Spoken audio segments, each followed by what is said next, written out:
दर्शन नमस्ते सबैजनालाई यो सुनवार ब्लग्समा है। अनि आज चाहिँ यस्तो ठाउँमा आएको घुम्नलाई हैन, यस्तो रमणीय ठाउँ एकदम सबैजना आउनै पर्ने ठाउँ है यो चाहिँ हेर्नुस्। यहाँनिर गेट छ हैन, अनि गेट आकाशमा यस्तो कस्तो दामी बादलले छाएको छ। अनि माथिनेरि टावरहरू छ। अनि एक्ज्याक्टली म चाहिँ यहाँनिर छु। अब यहाँबाट चाहिँ माथि चढ्दा गुम्बाहरू छ, घुम्ने रिसोर्टहरू धेरै ठाउँ छ माथि चाहिँ।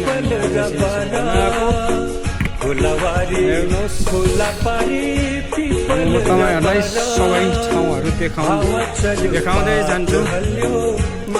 यहाँ चाहिँ यस्तो पर्खाहरू छ, यस्तो दामी ठाउँहरू बनाएको छ। तपाईँहरू पनि घुम्न आउनु होला। यो ठाउँ चाहिँ तपाईँहरू जो को चाहिँ घुम्न आउनुहुन्छ तपाईँहरूले मलाई कन्ट्याक्ट गरेर चाहिँ एड्रेस लिन सक्नुहुन्छ। र अब तपाईँहरू चाहिँ को यहाँ आइसक्नु भएको छ अनि जो यहाँ घुमिसक्नु भएको छ तपाईँहरूलाई चाहिँ ठाउँ थाहा भइसक्यो होला है। अनि अझ चाहिँ अलमोस्ट यो काठमाडौँबाट चाहिँ अलमोस्ट यहाँनिर लगभग 21-22 किलोमिटरको हाराहारीमा होला। 21-22 किलोमिटर चाहिँ आउनुभयो भने चाहिँ यो ठाउँ तपाईँहरू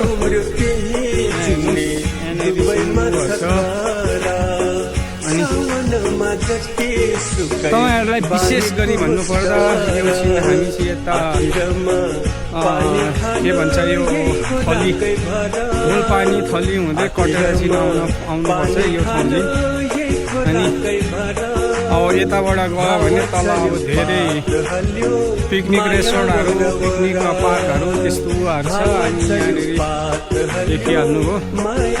अनि यतापट्टि गयो भने चाहिँ फेरि त्यहाँनिर म यस्तो दामी पिकनिक पार्कहरू छ। अनि त्यहाँनिर कस्तो यहाँ चाहिँ धेरै हावा पानीहरू, कस्तो चिसो हावा चल्छ, आनन्द आउँछ यहाँ आउँदा चाहिँ। यो माइन्ड पुरै पिसफुल हुन्छ त्यस्तो ठाउँ हो। यहाँनिर तल पार्किङ गरेर चाहिँ हामी हिँडेर आउनुपर्ने हुन्छ। यहाँ म तपाईँहरूलाई देखाउँछु। यहाँनिर कत्रो ठुलो दामी पिकनिक पार्क पनि छ। यहाँनिर चाहिँ अब इन्टरटेनमेन्ट गर्ने, अब यो पिकनिक आएर चाहिँ पुरा इन्जोय गर्ने ठाउँ हेर्नुहोस्। अब यो सबै पार्कहरू अनि यो पिकनिक पार्कमा चाहिँ एकदम दामी हुन्छ। माथि हेर्नुहोस् आकाशमा यस्तो छ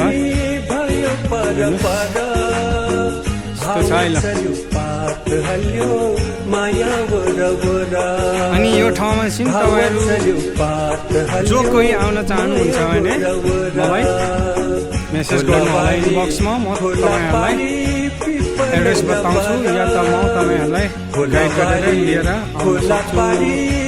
धन्यवाद साथीहरू।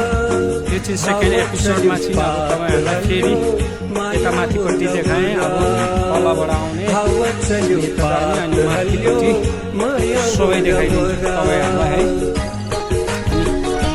अब यता चाहिँ अब तलबाट आउने हो। अघि मैले तपाईँलाई चाहिँ यताको साइडमा देखाएँ।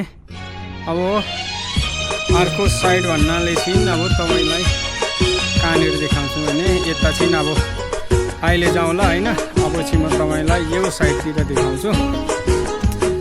यहाँ चाहिँ एकदम अब बसेर आनन्द लिने ठाउँ, साथीभाइसँग आएर एकदम पिसफुल त्यस्तो हो यहाँनिर चाहिँ है। अनि के हो भन्दाखेरि यहाँ चाहिँ अब कोही फ्यामिलीहरू, अब तपाईँहरू गर्लफ्रेन्ड बोयफ्रेन्ड के छ अनि यहाँ आएर बस्ने चट्ट। अनि यहाँ चाहिँ एकदम एकदम अनि आनन्द आउँछ, हेर्न सक्नुहुन्छ।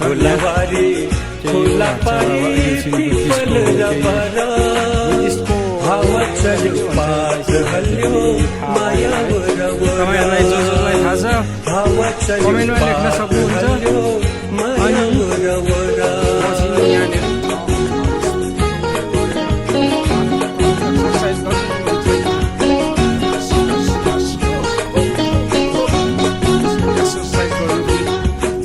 एकदम आफ्नो आमिषहरू होइन आफ्नो मित्रकलहरू चाहिँ एकदम तन्दुरुस्त बनाउन सक्नुहुन्छ अनि दामी छ कस्तो दामी अब यहाँबाट चाहिँ अनि यता अब भ्यूहरू दामी देखाइदिएको कति दामी छ त बहिनी एक्सर्साइज गर्दैछ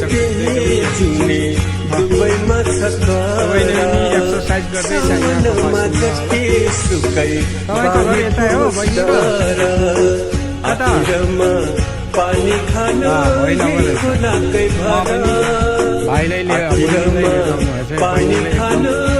एक्सर्साइज गराउँदैछ बहिनीलाई एकदम इन्जोय गराउँदै माया देख्न सक्नुहुन्छ एकदम इन्जोय गराउँदै है अब अहिले अर्को एपिसोड चाहिँ फेरि म तलतिर गयो भने यिनी जोडेर देखाएँ हेर्नुहोस् अहिले चाहिँ अर्को साइडपट्टि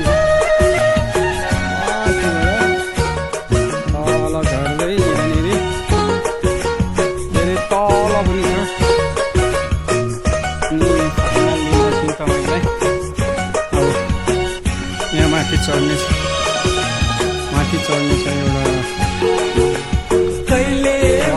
कैले पारे ढुकुरका झोरी भन्छ के भन्छ यसलाई चाहिँ यस्तो छ कैले पारे ढुकुरका झोरी अनि पानी पऱ्यो भने मान्छेहरू यहाँ बस्ने सबै छ पुग्दा दैव पनि भयो पर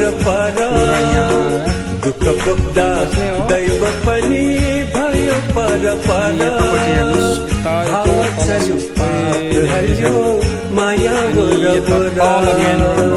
हावा चल्यो पात हल्यो माया खोला पारी पिपल खोला पारी पिपल हावा चल्यो पात हल्यो माया हावा चल्यो पात हल्यो माया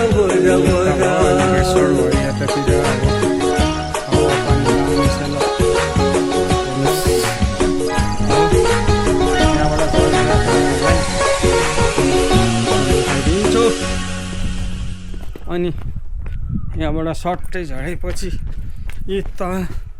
यसरी हामी यसरी जान मिल्यो यसरी हिँड्न मिल्यो हामी अनि सट यसरी हिँड्ने यहाँ त अब धेरै ठुलो छ तपाईँको यहाँतिर बस्ने तलसम्म छ तल चाहिँ अब नजाने अहिले है अनि माथिपट्टि यस्तो दामी जङ्गल छ अनि यस्तो दामी छ यहाँ चाहिँ अनि के हो त्यहाँनिर बुद्ध चित्त हो कि यो बुद्ध चित्तको बोर्ड हो कि के हो त्यस्तै लाग्यो है तपाईँहरू कसलाई थाहा छ कमेन्टमा बताउन सक्नुहुनेछ तपाईँहरूले अनि ल म तपाईँहरूलाई अहिले सबै ठाउँ देखाउँछु आकाश हेर्नुहोस् घाम लागिरहेछ यस्तो दामी सिन भइरहेछ पानी पनि पर्ला जस्तो छ पुरै कालो बादल अनि पानी पर्ला जस्तो छ त्यही भएर चाहिँ आज चाहिँ अब छिट्टै फर्किनुपर्छ जस्तो छ है साथी हो अब ल अब चाहिँ फर्कियो साथी हो तल सबै देखाइदिएँ तपाईँहरूलाई तल सबै अब चाहिँ करिब फर्किएको अब धेरै हिँडाइ पनि धेरै भयो पानी पर्ला जस्तो भयो आकाश पुरै कालो बादल मडरिएर चाहिँ आइरहेछ है अनि त्यही भएर चाहिँ अब पानी पर्ला जस्तो भयो त्यही भएर चाहिँ फर्किनुपर्छ अब फर्किनुपर्छ अनि एकजना साथीले कल गर्नुभयो उता अर्को ठाउँ पनि घुम्न जाउँ भनेर कल आयो त्यही भएर चाहिँ अब कल आइसिसी लो हुन्छ हामी 1 घन्टामा आइपुग्छौँ भनेको है। लगभग अघि चाहिँ मैले 21 to 22 किलोमिटर भनेको अलमोस्ट त्यो सिन बौद्धबाट रहेछ होइन। तर उता ललितपुरबाट आउनलाई चाहिँ ललितपुर नखिरपुरबाट आउनलाई चाहिँ अलमोस्ट 27 किलोमिटर रहेछ साथी हो। अनि ल यस्तो छ। अनि अब चाहिँ हामी एक्जिट हुनेतर्फ लाग्यौँ। अब एक्जिट डोर छिन् गेट छिन् देख्न सक्नुहुन्छ।